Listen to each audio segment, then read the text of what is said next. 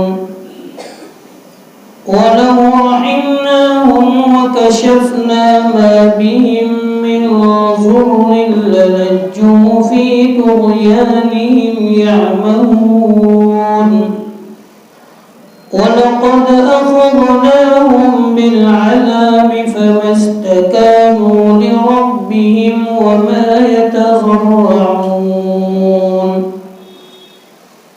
حَتَّى إِذَا فَتَحْنَا عَلَيْهِمْ بَابًا ذَا عَذَابٍ شَدِيدٍ حَتَّى إِذَا فَتَحْنَا عَلَيْهِمْ بَابًا ذَا عَذَابٍ شَدِيدٍ إِذَا هُمْ فِيهِ مُبْلِسُونَ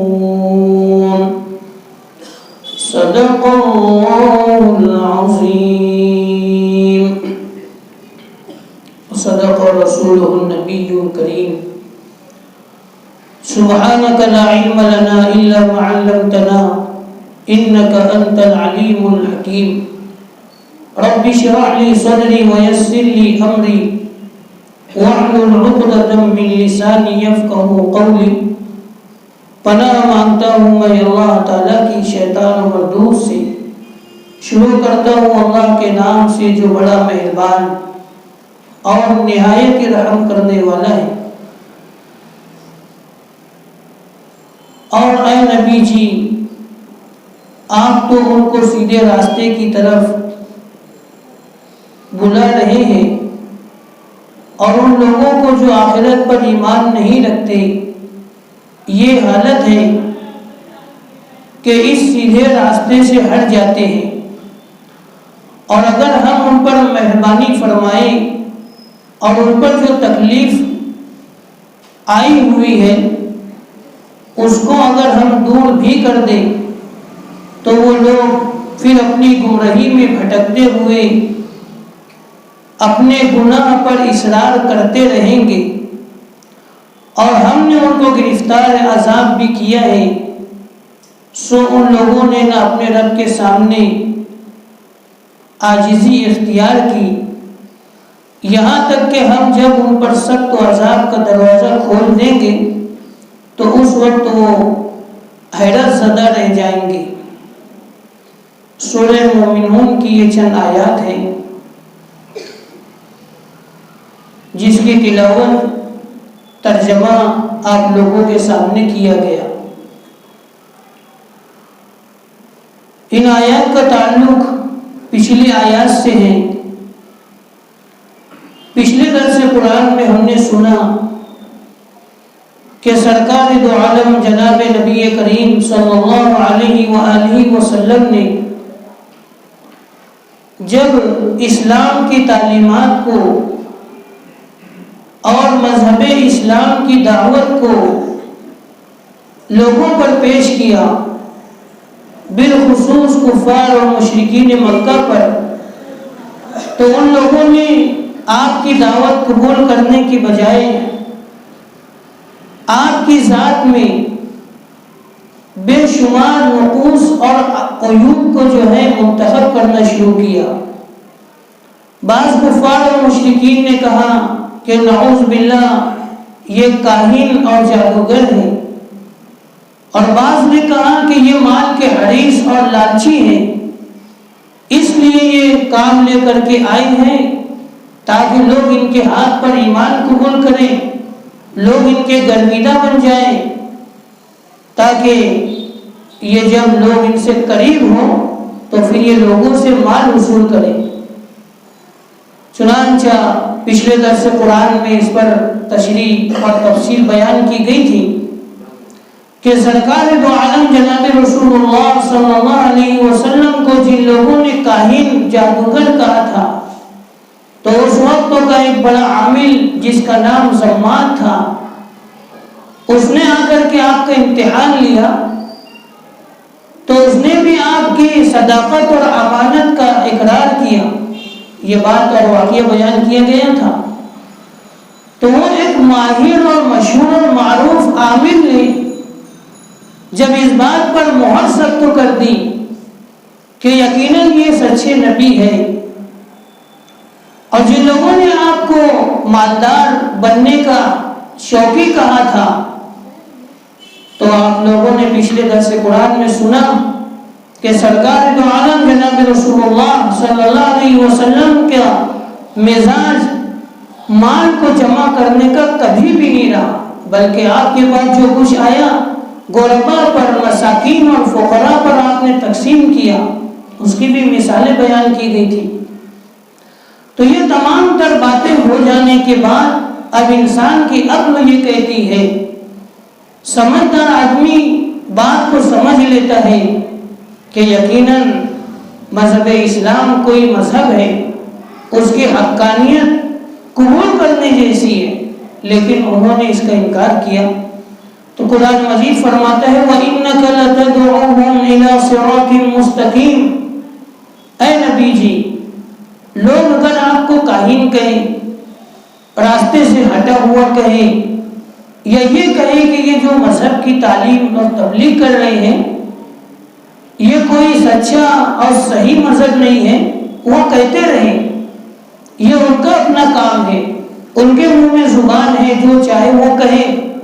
وَإِنَّكَ لَتَدْعُوهُمْ إِلَى صِرَاطٍ مُسْتَقِيمٍ، لیکن آپ جس مذہب کی طرف لوگوں کو بلا رہے ہیں، آپ جس تعلیمات کو لوگوں کو جس تعلیمات کی طرف متوجہ کروا رہے ہیں، یہ صراط مستقیم ہے۔ صراط کا لفظ قرآن مجید نے یہاں استعمال کیا ہے۔ علماء اور مفسرین نے لکھا ہے کہ یہاں پر لفظ صراط مذہب اسلام کے لیے قرآن مجید نے کیوں استعمال کیا؟ اس لیے کہ صراط کے معنی راستے کے آتے ہیں۔ تو علماء نے لکھا ہے کہ دراصل مذہب اسلام کو اور دین اسلام کو قرآن مجید نے صراط کے لفظ سے اس لیے تعبیر کیا کہ مذہب اسلام جنت تک لے جانے والا راستہ ہے، اور مذہب اسلام وہ مذہب ہے یا یہ وہ راستہ ہے جو انسان کو اللہ تک پہنچانے والا راستہ ہے۔ اس لیے قرآن مجید نے یہاں پر لفظ صراط استعمال کیے کہ کوئی بندہ مومن اس صراط پر، صراط مستقیم پر چلے گا، یقیناً اللہ کی وحدانیت تک، یقیناً اللہ کی ذات عالی تک، یقیناً اللہ کی خالقیت، یقیناً اللہ کی مالکیت، اللہ کی ربوبیت اور اس کی الوہیت تک پہنچ سکتا ہے۔ صراط مستقیم کا یہی معنی ہے۔ اور جو آدمی اس بات کو قبول کرے گا، جو بات سرکار دو عالم جناب رسول اللہ صلی اللہ علیہ وسلم لے کر کے آئے ہیں، تو وہ مذہب اسلام کا پیروکار کہلائے گا، صراط مستقیم پر چلنے والا کہلائے گا۔ تو فرمایا کہ وَإِنَّكَ لَتَدْعُوهُمْ إِلَى صِرَاطٍ مُسْتَقِيمٍ، آپ لوگوں کو صراط مستقیم کی طرف بلاتے رہیں۔ چنانچہ ہم بارہا سنتے ہیں کہ ایک دو نبی نہیں بے شمار انبیاء نے لوگوں کو صراط مستقیم کی ہی دعوت دی. تمام انبیاء کی دعوت اللہ رب العزت تک ملانے والی دعوت تھی. تمام انبیاء کی دعوت جنت تک لے جانے والی دعوت تھی. خود ہمارے اور آپ کے آقا جناب محمد رسول اللہ صلی اللہ علیہ وسلم کی بھی دعوت لوگوں کو صراط مستقیم پر لانے کی اور جنت تک پہنچانے کی دعوت تھی. چنانچہ ہم نے بے شمار واقعات سرکار دو عالم جناب رسول اللہ صلی اللہ علیہ وسلم کے پڑھے اور سنے ہیں کہ کس لجاجت کے ساتھ اور کتنی محبت کے ساتھ آپ نے لوگوں کو صراط مستقیم کی دعوت دی ہے. حالانکہ لوگوں سے کوئی نفع حاصل کرنا مقصود نہیں تھا, لوگوں سے مال حاصل کرنا طلب کرنا مقصود نہیں تھا. آپ نے کتنی محبت شفقت سے صراط مستقیم کی دعوت دی ہے لوگوں کو. علامہ ابن کثیر رحمۃ اللہ علیہ نے اس آیت کے ضمن میں کچھ واقعات بیان کیے. لکھا ہے کہ جناب رسول اللہ صلی اللہ علیہ وسلم کی طرف کہ ہر بندہ چاہے وہ مومن ہو چاہے ایمان والا ہو یا نہ ہو کیسے صراط مستقیم پر آ جائے. اللہ کے نبی نے یہ دعوت کیسے پیش کی. علامہ ابن کثیر رحمۃ اللہ علیہ نے لکھا ہے کہ سرکار دو عالم جناب رسول اللہ صلی اللہ علیہ وسلم نے ایک کافر شخص سے کہا کہ ایمان قبول کر لو. تو اس نے کہا کہ اگرچہ مجھ کو یہ بات ناگوار گزرے, تو حضور نے کہا کہ اگرچہ تجھ کو یہ بات ناگوار گزرے لیکن پھر بھی تم ایمان قبول کر لو. یہ محبت کی علامت ہے کہ مخاطب یہ کہہ رہا ہے کہ یہ بات تم قبول کر لو, اور جس کو کہا جا رہا ہے وہ کہتا ہے کہ یہ بات مجھ کو پسند نہیں ہے. لیکن آقا جناب رسول اللہ صلی اللہ علیہ وسلم کہہ رہے ہیں کہ اگرچہ تم کو یہ بات پسند نہ ہو, مذہب اسلام سے تم کو محبت نہ ہو, لیکن پھر بھی تم قبول کر لو. اور ابن کثیر رحمۃ اللہ علیہ نے پھر ایک واقعہ لکھا ہے کہ سرکار دو عالم جناب رسول اللہ صلی اللہ علیہ وسلم کی ملاقات ایک کافر سے ہوئی. آپ راستے سے جا رہے تھے تو کافر شخص اسے کہا کہ اسلام قبول کر لو. تو اس کا چہرہ بدل گیا. جیسے آدمی کو غصہ آتا ہے تو چہرے کا رنگ بدل جاتا ہے, تو اس کو غصہ آ گیا. تو کہا کہ میری بات تم کو بری لگ گئی. تو اس نے کہا کہ بری لگی ہے. تو سرکار دو عالم جناب رسول اللہ صلی اللہ علیہ وسلم نے فرمایا کہ دیکھو ذرا تصور کرو تم کسی ایسے راستے سے گزر رہے ہو جو پر خطر راستہ ہو, خطرناک راستہ ہو, جنگلاتی علاقہ ہو, اور یہ بات یقیناً طے شدہ ہو کہ یہ خطرناک راستے پر کوئی نہ کوئی تم پر حملہ کر دے گا, اس راستے پر تم کو کوئی دقت پیش آئے گی.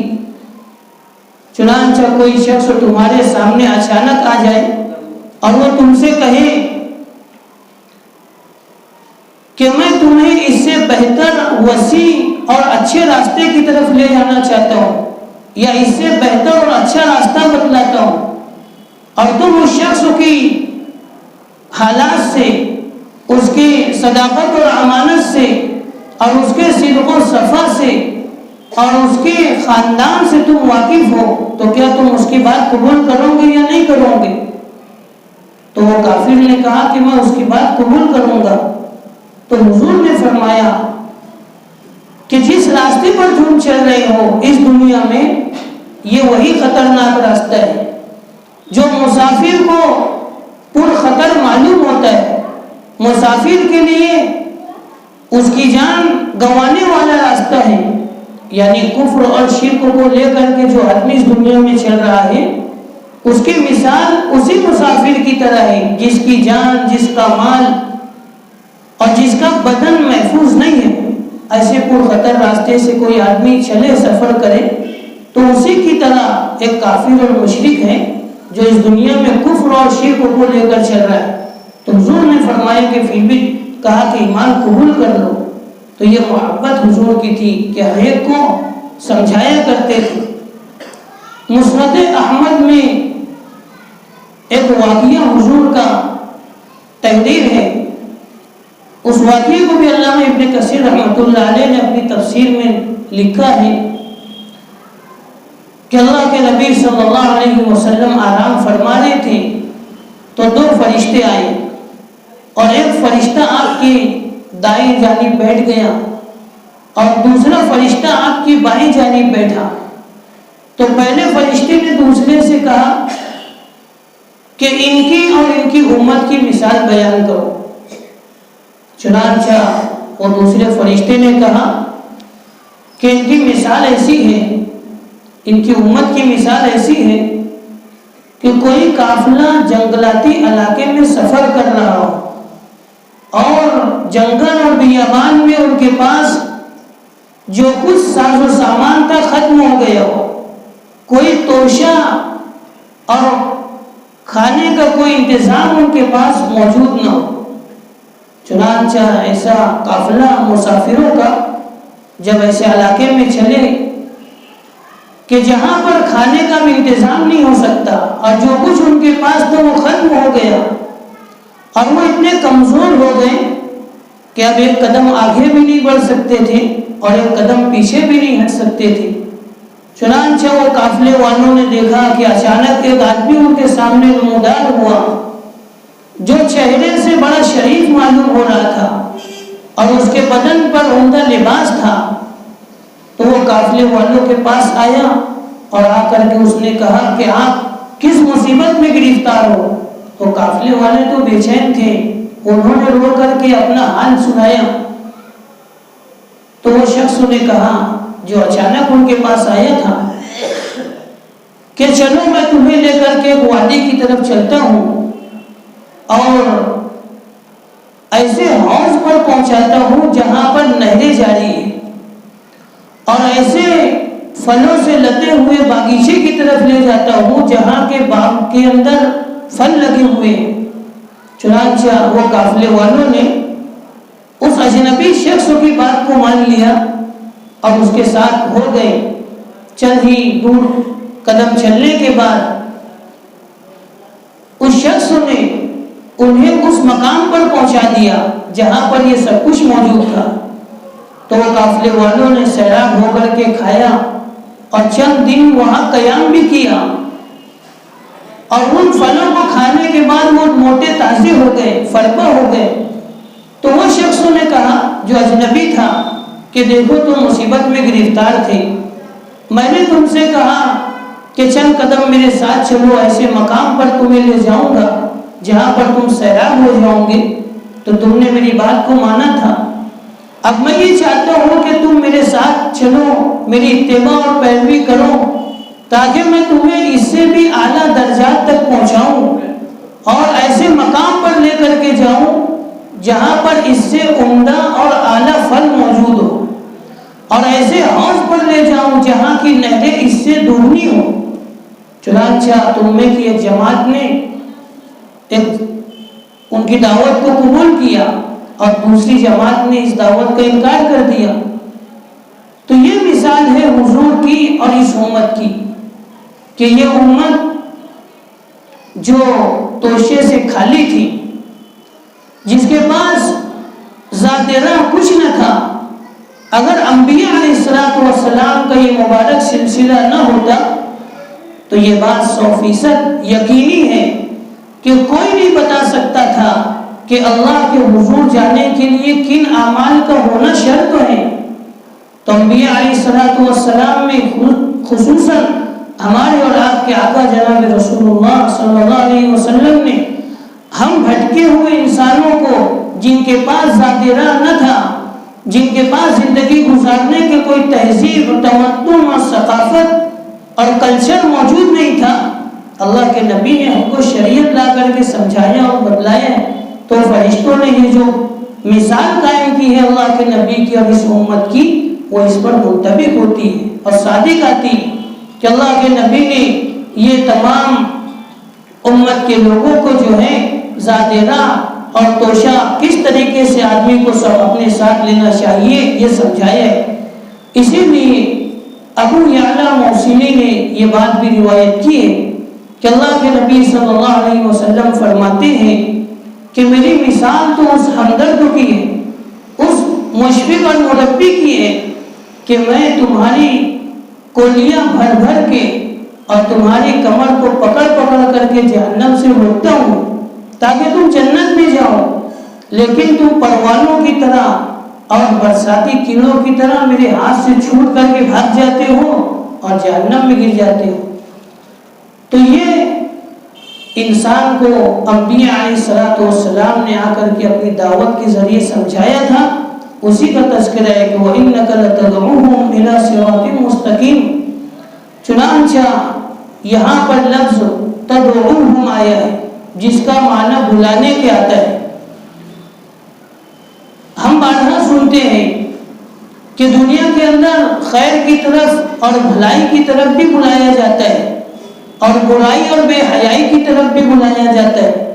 قرآن مجید نے نیک صفت مومنوں کا تذکرہ کیا سورہ توبہ میں کہ المؤمنون والمؤمنات بعضهم اولیاء بعض یأمرون بالمعروف وینہون عن المنکر، کہ مسلمان مرد اور مسلمان عورتیں آپس میں ایسے ولی اور ایسے خیر خواہ ہیں کہ ایک نیک مسلمان جو نیک عمل کرتا ہے اسی کی دعوت، اس بھلائی کی دعوت دوسرے مسلمان کو دیتا ہے۔ یہ مسلمان مردوں کی صفت سورہ توبہ میں بیان کی، اور مسلمان عورتوں کی صفت کو بیان کیا کہ والمؤمنون والمؤمنات، مسلمان عورتیں بھی نیکی کے کام میں پیچھے نہیں ہوتی، بلکہ اگر نیک عمل کرتی ہیں، نیک عمل پر کاربن اور عمل پیرا ہے تو وہ اس نیکی کی دعوت اپنی دینی بہن کو، اپنی علاتی اور اپنی اخیافی اور اپنی حقیقی بہن کو بھی دیتی ہے۔ یہ اللہ نے مومن کے اندر صفت رکھی ہے، اس لیے کہ انبیاء علیہ السلام کو حکم دیا وَإِنَّكَ لَتَدْعُوهُمْ إِلَى صِرَاطٍ مُسْتَقِيمٍ کا، تو یہ ایمان کی رمق اور چنگاری ہر مومن کے دل میں اللہ نے رکھی ہے، وہ دعوت دیتا ہے بھلائی کی۔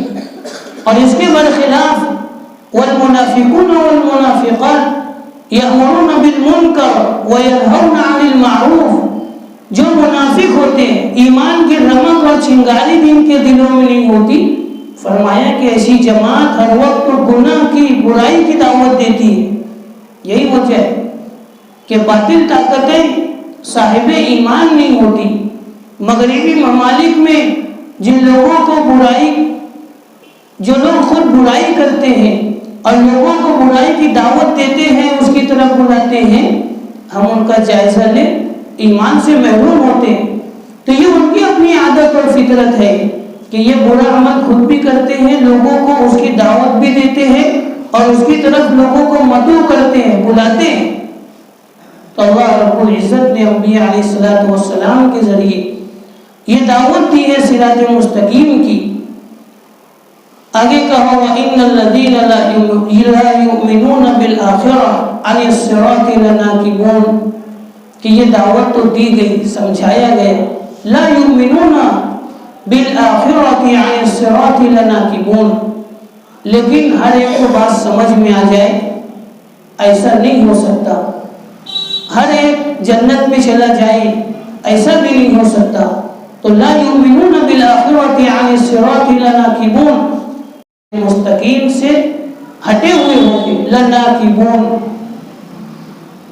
آگے کہا وَلَوْ رَحِمْنَاهُمْ وَكَشَفْنَا مَا بِهِمْ مِنْ ضُرٍّ لَلَجُّوا فِي طُغْيَانِهِمْ يَعْمَهُونَ، اے نبی جی اگر ہم ان پر رحم کریں، وَكَشَفْنَا مَا بِهِمْ مِنْ ضُرٍّ، اور جو مصیبت میں وہ گرفتار ہے اس کو ہم ہٹا دیں، مصیبت وہی جو قحط سالی کی ان پر آئی تھی، پچھلے درس قرآن میں بتلایا گیا تھا کہ اللہ کے نبی صلی اللہ علیہ وسلم نے جب بدعا کی اہل مکہ کے لیے تو 7 سال قحط سالی آئی حضرت یوسف علیہ السلام کے زمانے کی طرح، تو بھوکے اور پیاسے رہے، مردار کھانے پر مجبور ہو گئے۔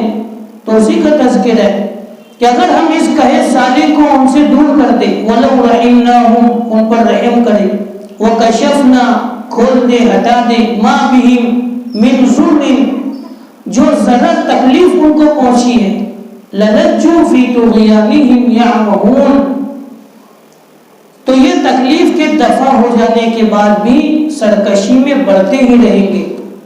یہ کافر اور مشرک کی علامت ہے کہ مصیبت میں گرفتار ہوتا ہے تو بھی، اور مصیبت دفع ہو جاتی ہے تو بھی سرکشی اس کی جاری رہتی ہے۔ وَلَقَدْ أَخَذْنَاهُمْ بِالْعَذَابِ فَمَا اسْتَكَانُوا لِرَبِّهِمْ وَمَا يَتَضَرَّعُونَ، اور اگر ہم ان کو عذاب میں پکڑ لیں تو یہ اللہ کی طرف جھکنے والے نہیں ہوں گے۔ فَمَا اسْتَكَانُوا لِرَبِّهِمْ وَمَا يَتَضَرَّعُونَ، تضرع سے بنا ہوا یتضرعون عام فہم لفظ ہے۔ ہم کہتے ہیں خشوع اور خضوع اور تضرع آدمی کے اندر ہونا چاہیے، تو وما یتضرعون، ان کے اندر خشوع اور خضوع اور اللہ کی طرف جھکنا کبھی بھی نہیں آئے گا۔ یہ قرآن مجید نے بڑی عجیب بات بیان کی ہے۔ فی ظلال القرآن، یہ تفسیر ہے، اس میں اس آیت کی تفسیر اس طرح سے لکھی ہوئی ہے کہ جب انسان کا دل سخت ہو جاتا ہے تو وہ کیسی ہی مصیبت میں گرفتار ہو، وہ اللہ کی طرف کبھی جھکتا نہیں ہے، اس لیے کہ اس کا دل سخت ہو گیا ہے، اور وہ اپنے گناہ میں مسلسل بڑھتا جاتا ہے۔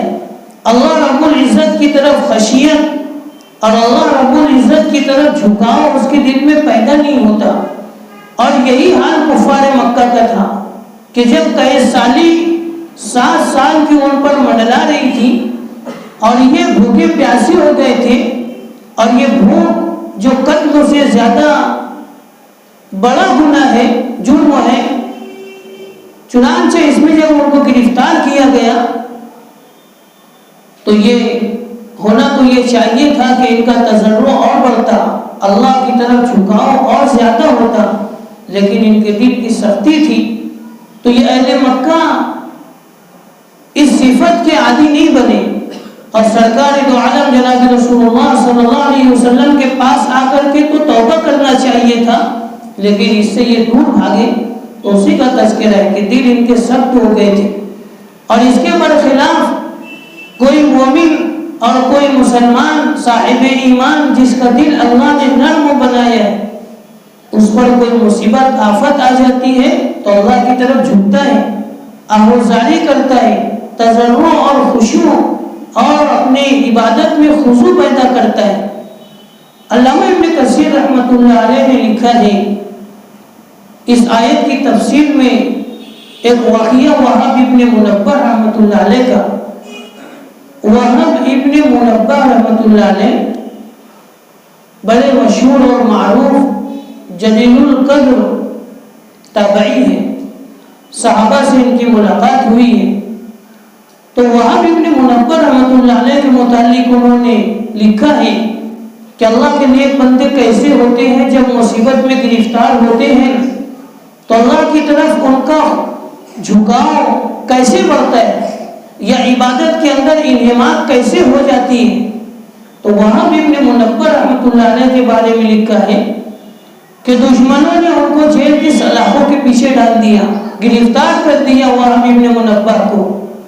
چنانچہ ایک نو عمر یا کم عمر بچہ بھی ان کے ساتھ تھا جس کو کچھ اشعار یاد تھے، تو وہ کم عمر بچے نے جیل کی سلاخوں کے پیچھے جو آپ کے ساتھ اس جیل میں اور قید خانے میں گرفتار تھا، وہاں بھی ابن منبہ سے کہا کہ ہم اور آپ یہاں پر گرفتار ہیں اور فارغ بیٹھے ہوئے ہیں، اس لیے کہ جیل میں یہی ہوتا ہے، جب آدمی جیل میں چلا جاتا ہے تو پورا وقت خالی ہوتا ہے۔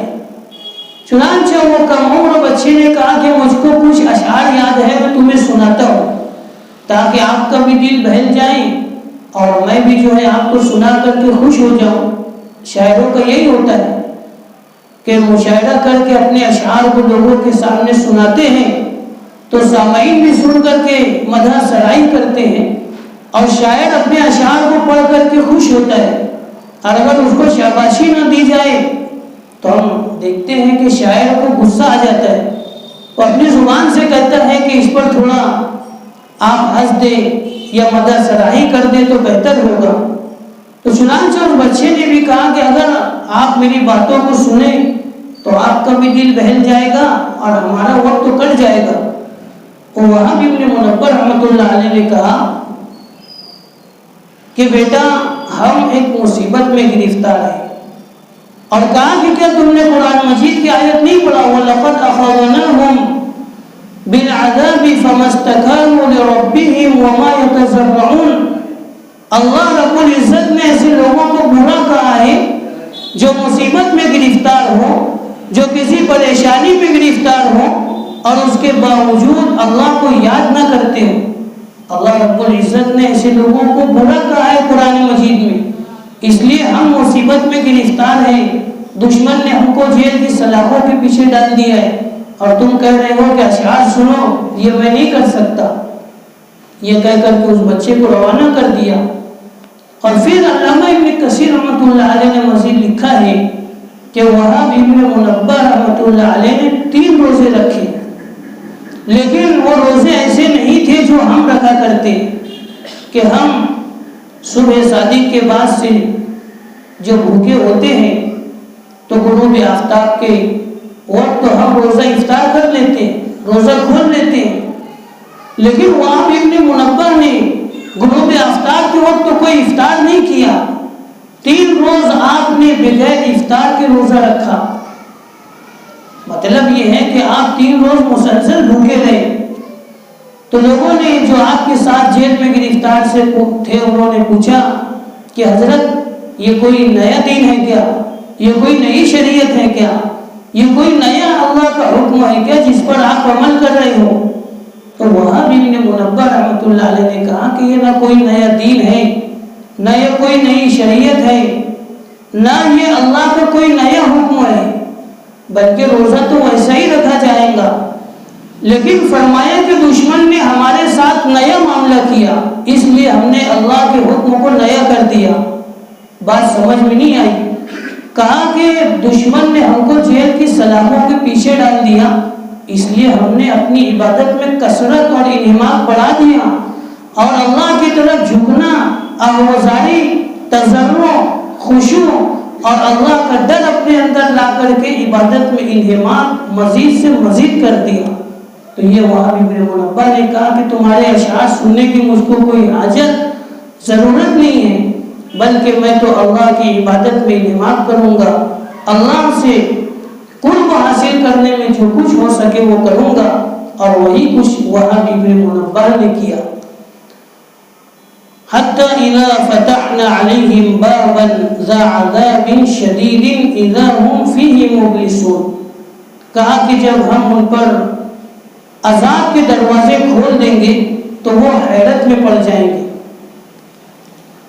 اذا هم فیہ مبلسون یعنی کفار اور مشرکین جو سمجھانے کے بعد بھی سمجھ ان کو بات نہیں آئی، تو کہا کہ کل قیامت کے دن حتی اذا فتحنا علیہم بابا،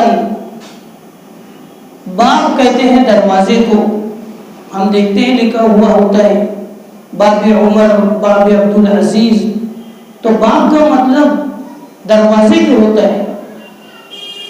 تو کہا کہ حتی اذا فتحنا علیہم بابا ذا عذاب شدید، کل قیامت کے لیے کفار اور مشرکین کے لیے ہم اپنے دروازوں کو کھول دیں گے، دروازے عذاب کے ہوں گے۔ علماء نے لکھا ہے کہ وہ دروازہ جہنم کے دروازوں میں سے ایک سخت دروازہ ہے، اور جس پر 4 لاکھ فرشتے روزانہ نگرانی کر رہے ہیں، اور گویا کہ انتظار کر رہے ہیں کفار اور مشرکین کی آمد کا اور ان کے آنے کا، اور ایسے خوفناک چہروں والے ہیں کہ ان کے چہرے کالے ہیں، اور ایسے دانتوں والے ہیں کہ ان کے دانت باہر نکلے ہوئے ہیں، اور یہ وہاں بیٹھ کر کے ان کفار اور مشرکین کے منتظر ہے کہ یہ کب آئیں گے، اور اللہ کا حکم ہوگا کہ حتی اذا فتحنا علیہم بابا ہم ان کفار اور مشرکین کے لیے اپنے دروازوں کو جو عذاب کے دروازے کھول دیں گے. ذا عذاب شدید اذا هم فیہ مبلسون. تو جیسے ہی دروازہ کھلے گا وہ سمجھیں گے کہ اندر جنت ہے, وہ سمجھیں گے کہ اندر دعوت ہے, کھانے کے لیے جانا ہے. لیکن ایسا کچھ نہیں ہے, بلکہ وہاں تو فرشتے انتظار کر رہے ہیں اور ہاتھ میں ہتھوڑا لیے ہوئے ایسی سخت صورت والے ہوں گے. تو اذا هم فیہ مبلسون کا لفظ قرآن مجید نے استعمال کیا کہ یہ ان فرشتوں کو دیکھ کر کے ہی حیرت میں پڑ جائیں گے. مبلسون.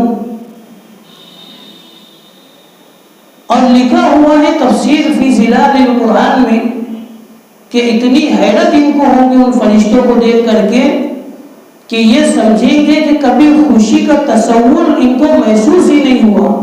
حالانکہ دنیا میں عیش و عشرت ہر خوشی ان کو ملتی رہی, دنیا کے اندر ہر خوشی عیش عشرت ان کو ملتی رہی.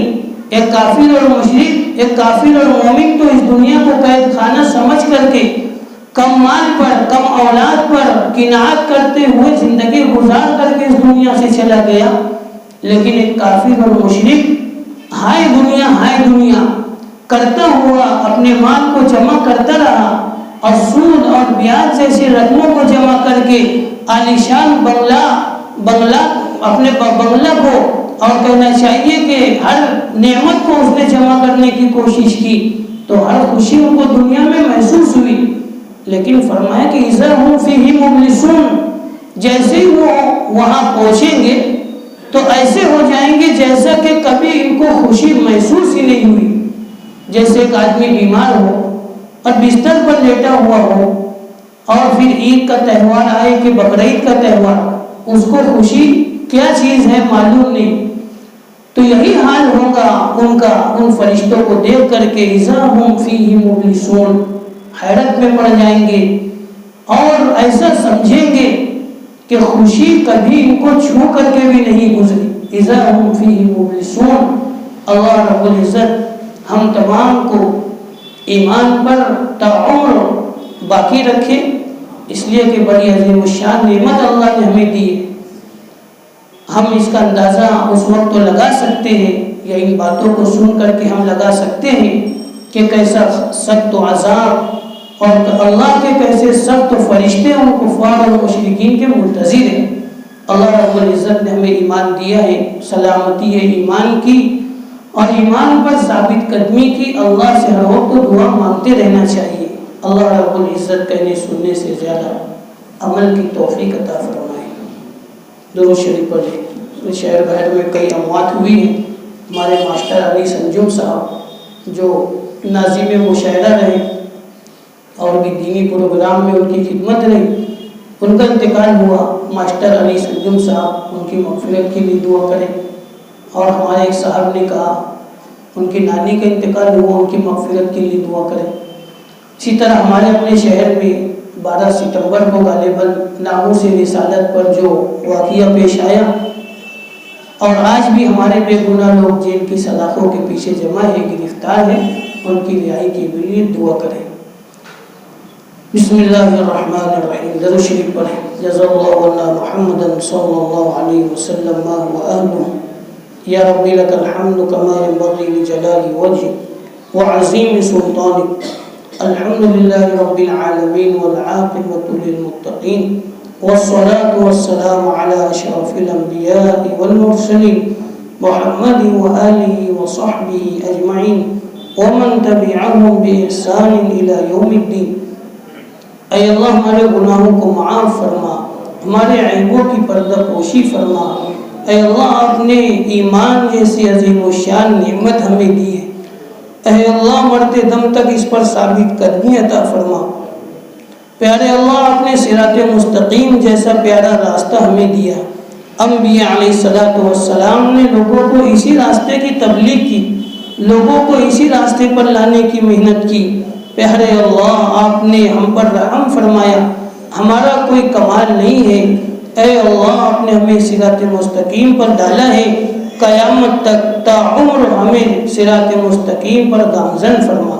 قیامت تک ہماری نسلوں کو اس راستے سے محروم نہ فرما. اے اللہ قیامت تک ہماری نسلوں کو صراط مستقیم پر گامزن فرما۔ پیارے اللہ ہماری جان کی، مال کی، دین و ایمان کی، عزت و آبرو کی حفاظت فرما۔ اے اللہ باطل طاقتیں مسلمانوں کو ختم کرنے کے درپے ہیں، اے اللہ باطل طاقتوں کے عزائم کو ختم فرما، باطل طاقتوں کو تاردار فرما۔ اے اللہ ان کی سوچ کو ختم فرما، ان کی فکر کو ختم فرما، اسلام اور مسلمانوں کو غلبہ عطا فرما، اسلام اور مسلمانوں کو ثابت قدمی عطا فرما، اسلام اور مسلمانوں کو عزت عطا فرما، سرخروئی اور کامیابی عطا فرما۔ پیارے اللہ ہم میں بے شمار لوگ بیمار ہیں، انہیں شفا عطا فرما، کمزور ہیں انہیں صحت عطا فرما۔ اے اللہ ہم میں جو بیمار ہیں انہیں شفا کاملہ عاجلہ مستمرہ عطا فرما۔